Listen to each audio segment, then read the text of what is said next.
Hi, in front of me is Redmi 12R and today I would like to show you how you can edit password in Google Passwords Manager. Begin by going into Settings and scrolling all the way down to access Google section. Then tap on Autofill, Autofill with Google, and passwords. Now tap on one of your passwords that you wish to edit and enter your current login method.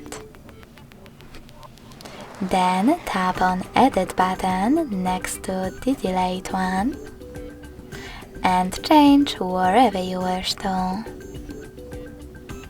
When you finished, just tap on Save at the top right corner. So when I do that, as you can see, my Facebook password was successfully changed in Passwords Manager.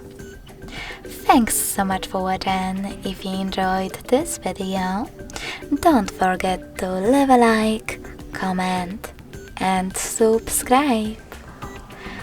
Bye!